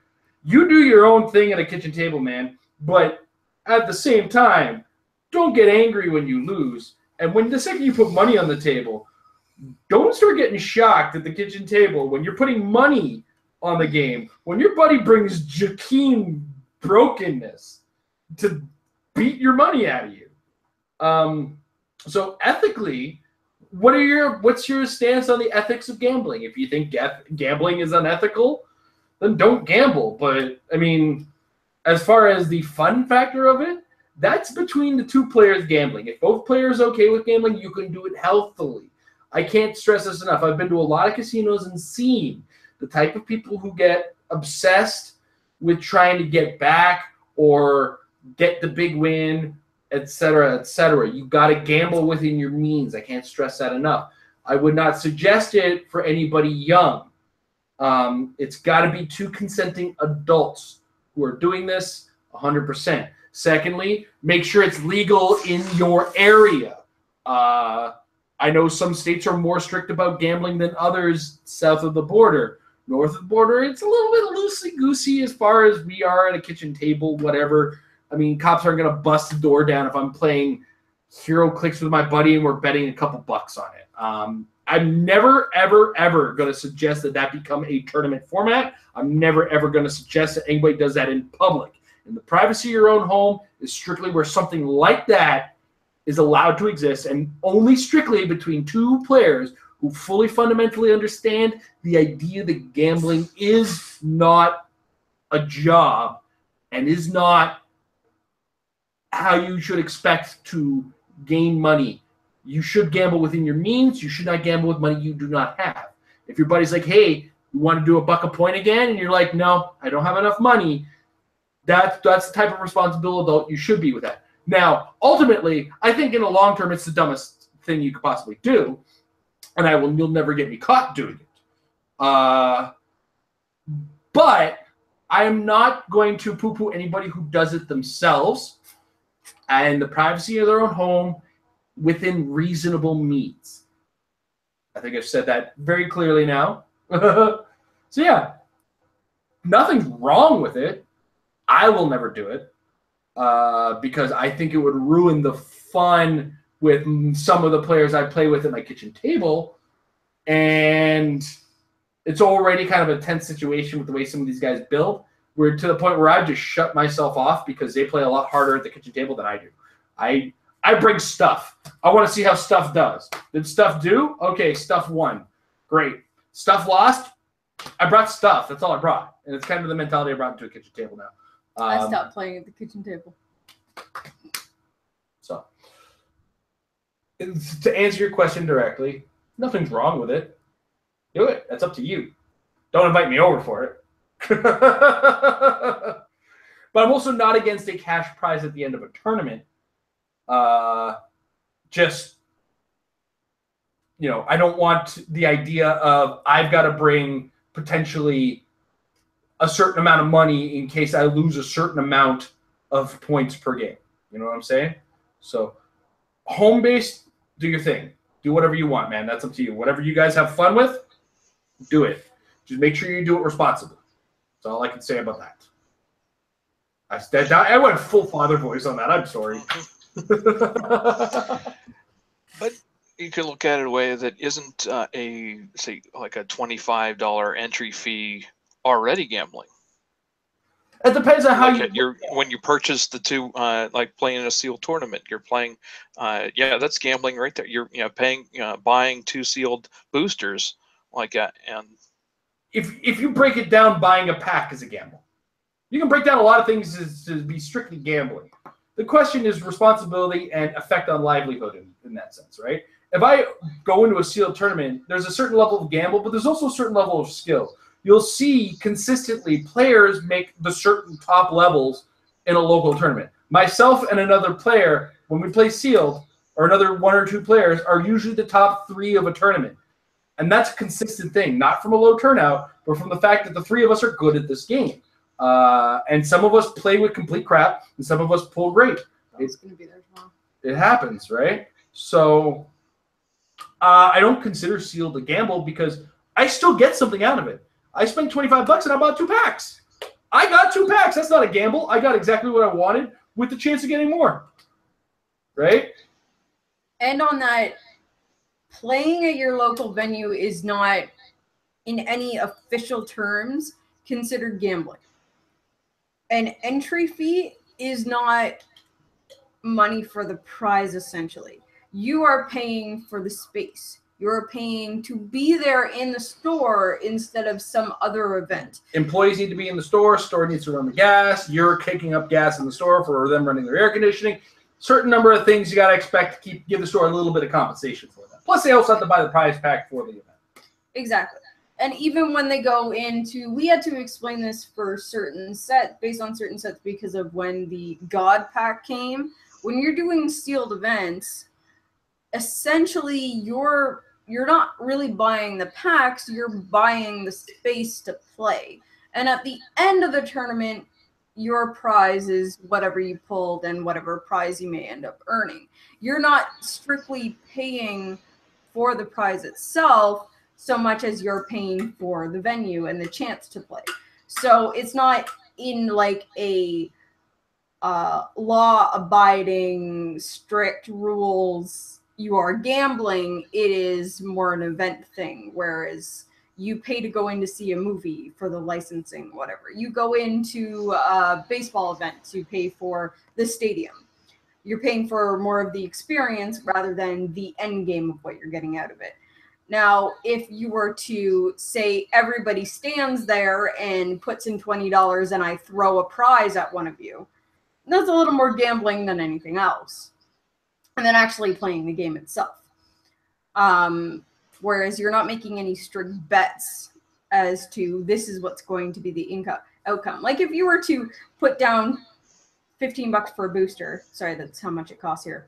Canadian. And then throw in another, hey, I'm going to put $2 more if I pull a super, or like if I pull a super rare, you owe me $2 back, sort of thing. That would be gambling. Because then you're actually gambling on a strict outcome based on the value of what you put into it. Something you also had no control over. Yeah. So, again, my pennies against your pennies or dollars against your dollars and the privacy of my own home.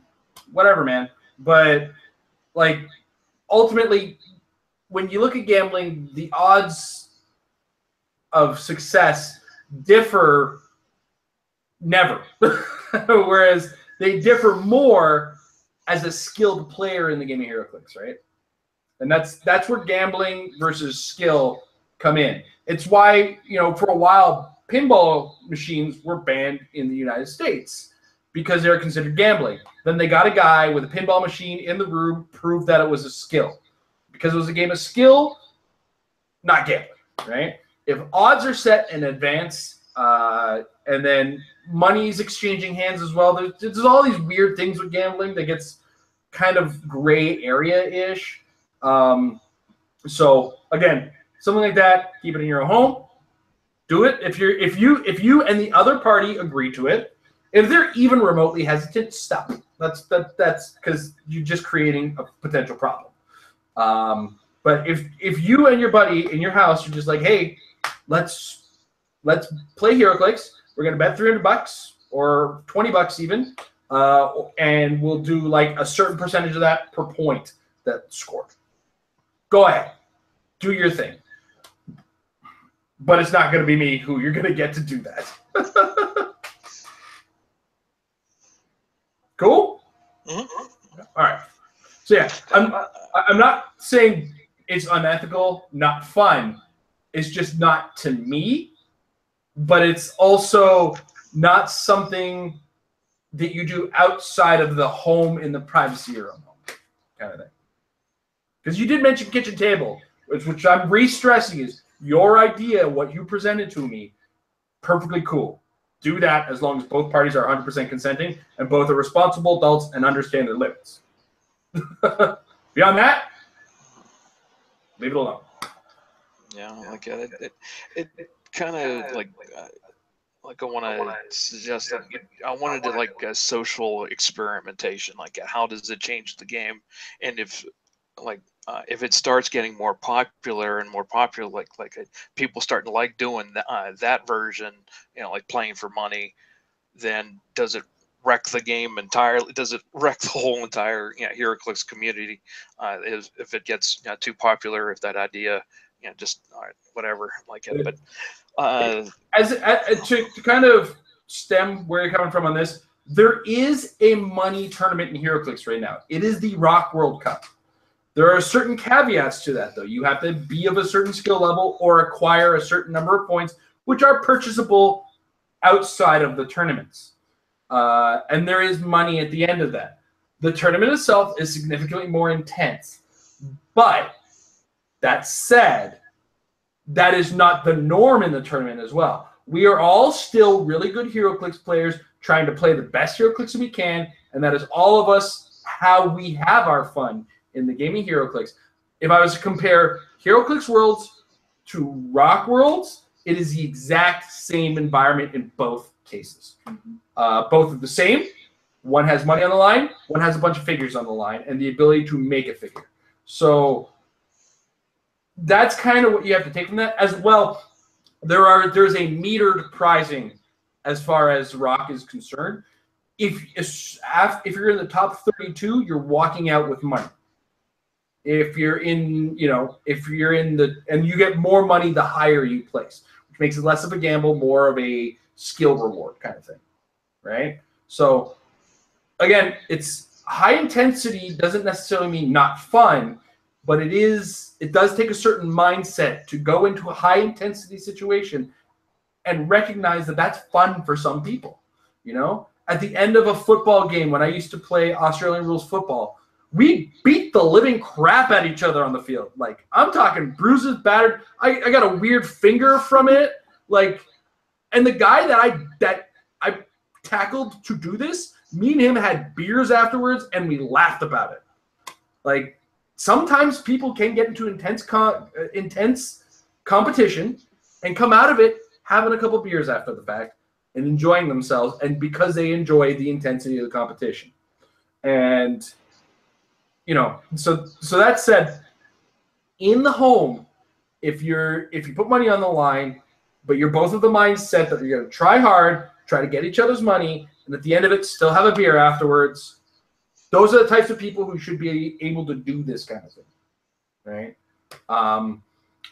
A lot of people equate the Magic Pro Circuit with gambling. Again, incorrect assumption, because that you're a professional player. You play to a certain degree, a certain level. You actually get a salary from Magic the Gathering if you hit a certain level of play. Nowadays, anyway. I wish that would have existed. Grumble, grumble, grumble. Grumble, grumble, grumble. So, long and the short of it is, money gets involved on a smaller scale. Intensity tends to pick up a little bit, and the right type of people have to be engaging that. I'm going off on this, and I'm trying not to sound like a jerk or sound mean or anything like that. I am just I'm trying to very strictly stress that this isn't like poker with your buddies as much as it is more like chess with your buddies. You know what I mean? So guys put money on games of chess all the time. That's cool, right? But that's also two consenting human beings skilled at the game, and one's going to come out a winner, and that's awesome. We actually used to have a buddy that Jason worked with probably about 10 years ago now. We'd go to his house. I think we only did it once or twice, but we go for a night of poker, and it would be okay, cool. And we did it once or twice, and then I was like, yeah, I want to do it again. And he's like, well, you know what? We're pretty much just pissing away $40 because it was $20 a head to go in, and neither of us was really good enough at poker to come out with any money at the end of it. So it was like, hey, here's $20 to go play with our friends. So it will take a certain mentality, a certain type of personality, a certain type of player to be like, okay, even if I end up losing at the end of this, I still don't feel bad about throwing X dollars into the pot because it was a fun experience. I also hit a flat line. I never attempted to get really good at poker. I just started good at it when it first became popular because I was good at way more complex games of cards. And I was way better at playing odds than a lot of players, and just ended up stumbling my way into wins for a little while, just based on knowing certain probabilities. Once players started playing me versus the cards, that's when I started losing. And I was like, well, I'm not fixing that. So, and I just stopped playing poker for a while. But, know your limits. It's one of the things we have a lot of legalized gambling here in Canada, but we also have, know your limits listed next to all of these things. We also have very strong PSAs versus Gamblers Anonymous is also another thing that exists and whatnot. So it is stressed. Gambling culture is very different. It's stressed in advertising a great deal here. Know your limits. Know your limits. Know your limits. Know your limits. And that's one thing I need to make sure I stress. And I also, consenting adults is an important portion of that too, because we do have some young people who do watch the show. And for the love of God, kids, don't repeat anything I say. Well, beyond the fact that Amber's got a big old potty mouth, gambling money requires a clear head and a job and an understanding of how your money works. So please, please, please, please, don't do that. All right, so then we've gone on to that dark portion of the subject. One last follow-up question from the social experiment aspect of it. Would playing for money encourage more turtling? Just all right. Let's say you and I, Jason, let's agree to play a gambling type HeroClix game. Would you play less aggressive, more turtle-ish type of thing like it, or how would you imagine something like that playing out in the hypothetical sense? If I have to play one person for money, I'm going to play the team that I play the best. I'm going to play it to the best of my ability, and I'm going to do everything I can to absolutely annihilate them. But no specific turtling or aggression is going to be what I say I'm definitely going to do. And this is one thing, a lot of people ask me this question, and this is something I'm trying to stress with Amber. It's something I've taught myself a while ago. I joke about having a style. The truth of the matter is I don't have a style. I have the style that fits the game in the current moment, and I know how to play it to the best of my abilities.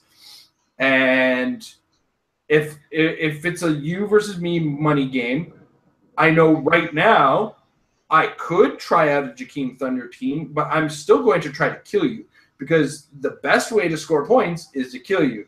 In fact, I'd be gambling more by turtling because I'd be risking not scoring any points off of you. And by risking not scoring any points off of you, I come down to a roll-off at the end of the game. That is not an acceptable outcome to me as far as gambling. I want to guarantee my win. I want to make sure that I win this game of HeroClix. Some people are a little bit more patient, and some people would try to do that to me. And that's okay. It's why I play a team. Oftentimes, I will try to attempt to play a team in a way that can deal with both ways. If you're coming at me aggressively, I need to be able to deal with that. If I'm forced to come at you aggressively, I'm going to make sure I'm able to do that. So I will play a team that does both and react to my opponent's choice of action in that matter. I'm not going to say that turtling specifically would be more prevalent, but strategies would be different. Safe play would be more common. Safe play. You're not going to see the Hail Marys. You're not going to see the you're going to see a lot more risk versus reward calculations in the way that people play.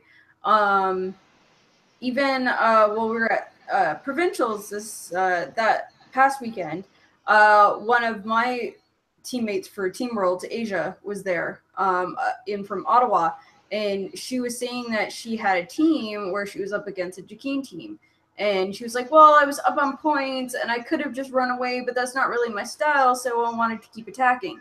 Whereas when you know that money's on the line for something like that, it doesn't matter whether running away is your style or not. That's gonna happen. If you're up on points and you've got 5 minutes left in the round, run the fuck away, because that's the difference between not having money coming out of that game with, say, $50. So the strategies, instincts might change based on what's on the line. I have to yell at you more than I yell at my guys at the metal lab. What? Yeah, I lost count somewhere. What was that? Like, One wait. time on the channel, I'm actually allowed to swear. You're just choosing to do so much of it today. All right, Mike. All right. Last question, I guess, could be a real quick one. Just put it in there for fun, just in case we had time. All right. If you could choose any city in North America to host Worlds, where would it be? And would you ever see a day where, I guess they want to do a host city every year for Worlds, instead of just having it in Columbus every year? Toronto Games in Michigan has a really nice venue. Okay, if I was to pick one place in North America to do it that I knew people would both show up and would have a nice venue, it's such a hard question to answer in that regard, because I don't have an extensive knowledge of venues right now. What I do know is Eternal Games in Michigan is a beautiful venue. I'm not going to push it towards Canada. We don't quite have the player base that we like to tell ourselves we have. We need to fix that. We have a lot of people who could be playing this game that should be playing this game. Beyond that, though, I do want them to take it out of the cons. I wish they could.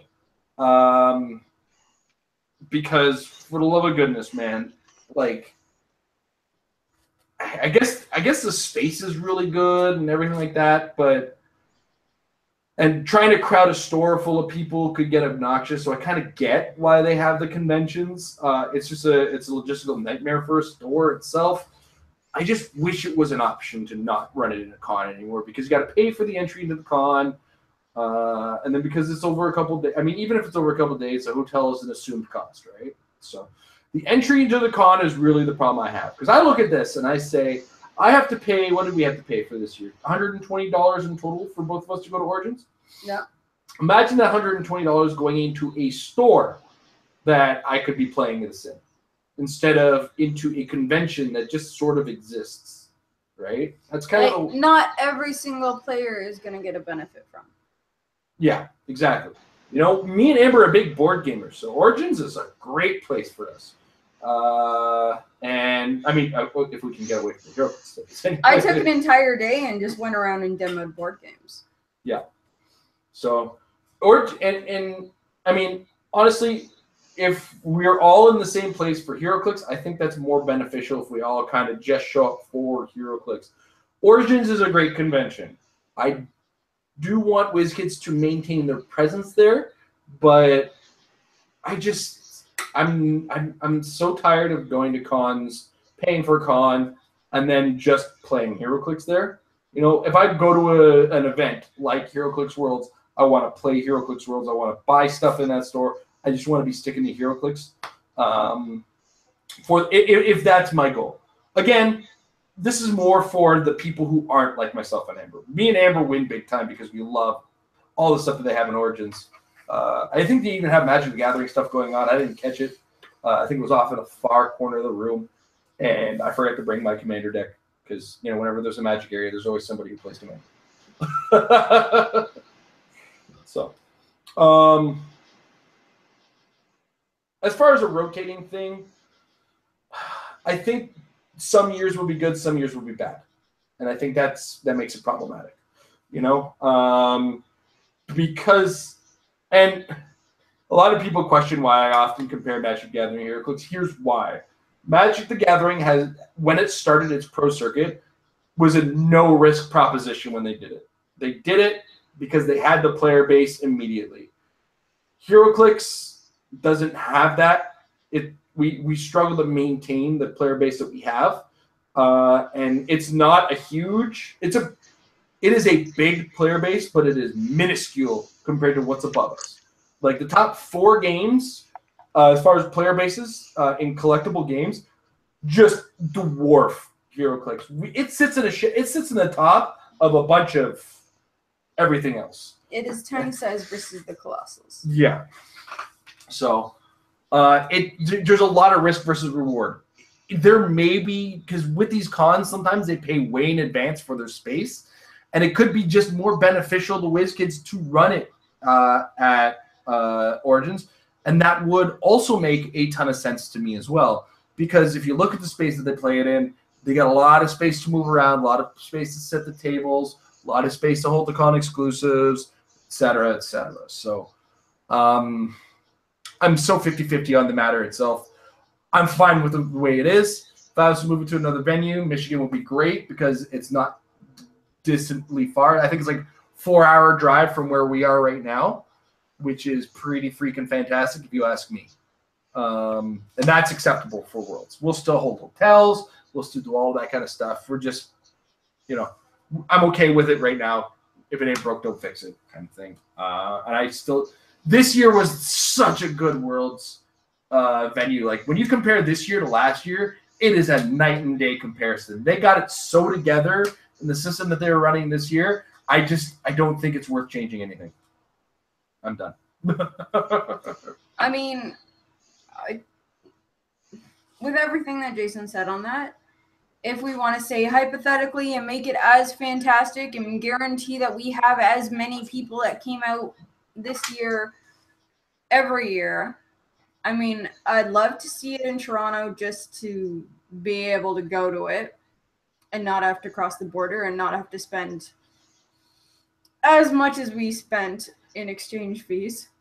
But I mean, that's us as like the collectively 30 Canadian players versus like the 1,000 American players. I'd love to see it in New Orleans just to have an excuse to go back there. Yeah. Jason, World starts in an hour. Hold on, I'm on the French Quarter. What? Am I allowed to bring my beer into the tournament? Of course we'll be allowed to bring a beer into the tournament. We're allowed to bring our beer everywhere there. That being said, just on organization and specialization, focusing it, I would love to see it be in, once again, taking into account, say that we can guarantee the turnout that we have each time it's at Origins, or even a better turnout. I'd love to see them do something that like The Rock does, where they just rent a hotel. And that's all you do. You just go to that hotel, and that hotel is just all HeroClix for the whole weekend, for the whole 4 or 5 days. It's just all HeroClix. They rent out the conference space, which is just as much space as they had at Origins, and that's all they're doing is running HeroClix nonstop the full 5 days. The one concern I have with that is that I need more hands and fingers to count the number of us who drink excessively. Yes. I don't think we're allowed, and because they changed hotels this year for Rock Cup. I don't know if you noticed. Did they? It's not the same hotel. Oh. All right. Or maybe it is, and they changed names. I don't know. I think that hotel changed names. It doesn't look like the same. It doesn't look like the same address. If you ask me, I got to check versus our Uber records to see if it's the same hotel, but I don't think it is. Because we were pretty much just schmammered in the lobby once it came to the live podcast. They put the bar in the lobby in our defense. True. I mean, I'm pretty sure they expected that, but yeah, I'd love to see that sort of environment, that sort of format, being like, you go to this HeroClix convention, and that's all the convention is go to this hotel. Because that's the thing. I mean, granted, I'm going from like other YouTubers and TV and media, everything American media has taught me. But like, hotels run conventions. You're gonna rent out your conference spaces. You're gonna have, and it's just all based out of that particular hotel. And then you have everything there. You have the hotel rooms. You have the conference spaces. You have the food everything right there. You don't even need to leave where you are, and then basically all of that profit itself goes either directly to WizKids or into the hotel itself, whereas you don't get that middlemen in the fact that you have to go through the convention itself. So if that was feasible, if we could guarantee the same amount of attendance every year as we do right now with Origins, I would love to see that sort of format.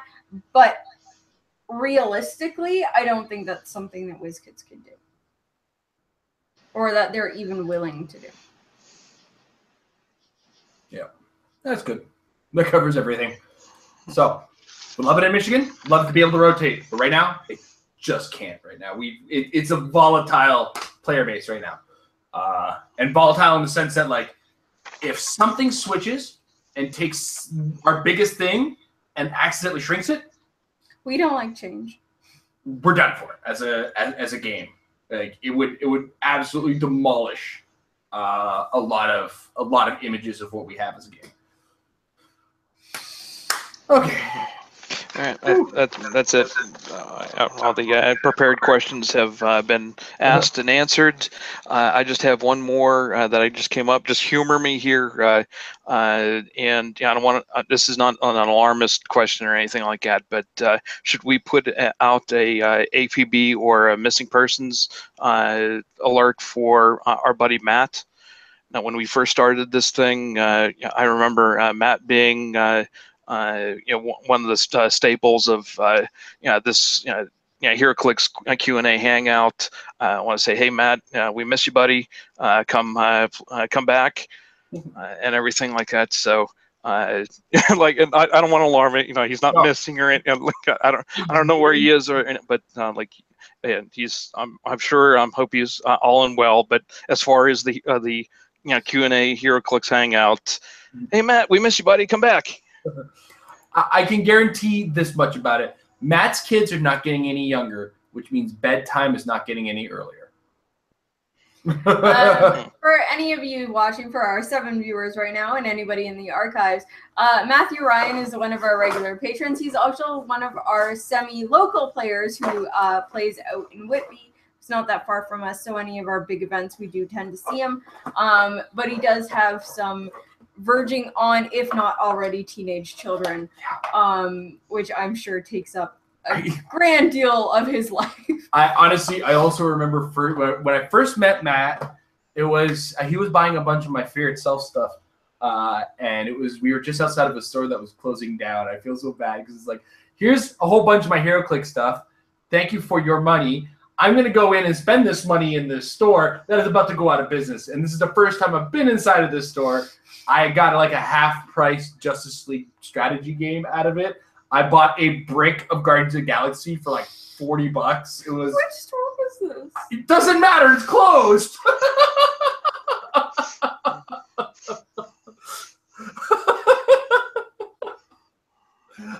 Anyway, this is the first time I met him, and his kids were. One Fear Itself. They were a little bit younger. I'm sure they're a lot older now. So bedtime at Friday tends to run a little later. He's probably exhausted too. Fear Itself was the tournament where we brought the twins in the baby holders. Yeah, we played Fear Itself with our twins in baby carriers on our chests. That's how long ago that was, and they're 4 now. They are now starting school. Yeah. So, long story short, Matt's still supporting as far as I've seen on Patreon, and I think he's a big fan of the downloadable episodes, which you get at the $5 mark as a patron on patreon.com/MaribelClix. He tells me that he takes the audio out of the videos and listens to it in his car, or just puts them on his phone and then puts it through the auxiliary. I'm not sure how he does it, but he mostly listens to the shows on his car, on his commute. So, yeah, Matt's fine, I'm sure of it. I think I saw him in Whitby at the WKO, the last one we were at. So he was there for the one that I went with the Squirrel Girl team. Oh yeah, The Rock. Yeah, he was there for that too. Yeah, I remember that. I remember I was playing with Shredders because it was like winter. I was, as usual, exhausted out of my mind, and I just needed a team where it's like, I move, you take damage, please. Yeah, okay. I'm just gonna dice Anything happen? No. All right, cool. I'm gonna move again. Take damage. Sure. Roll. Okay, some things hit. Some things happen. All right, awesome. Cool. And Something's happening. Something's happening. Something about a map. I Green Lanterned a Jakeem Thunder indoors for like 4 turns. It was the greatest thing ever. I was like, what? I can't remember. It was Jared was anyway. Long story short is I beat the crap out of something while I kept the Jakeem Thunder locked against the wall. It's like, stop! I'm dealing with this. Trying to remember if Matt got to play against my Squirrel Girl team or not. I don't know. I played 5 rounds of that team and lost every single one of them, and it was spectacular. All right. But now we're done reminiscing. Mike, thank you very much for being a patron, along with yourself, Drew, and Nathaniel, who joined us very briefly. Check us out at patreon.com/marriedwithclicks if you do want to open up your wallet a little and support us directly.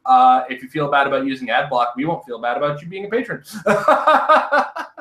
As well, like I said, we've just opened up the Discord, but which is for patrons only.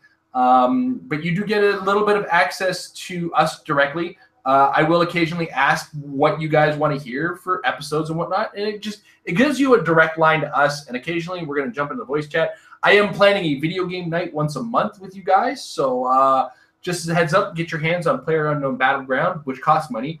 Here's the Storm, which costs $0. And I'm going to find some other free-to-play games that should be fun to play in groups. So I'm planning a whole bunch of this in the future. It's just that kind of timing is a little hard for me right now with work and everything surrounding that. So, but again, check us out, patreon.com/marriedwithclicks if you want to support us. $1 a month gets you access to this Hangout and our Discord. $5 a month gets you access to this, our Discord, and early access to any of our recorded content. So not live content and none of our WizKids sponsored content. We have to put that out for everybody all at once. There's no pairs early access on that one. And $10 a month gets you access to your action tokens. If you are a patron between May and June, your action tokens are in the mail if they're not already at your front door.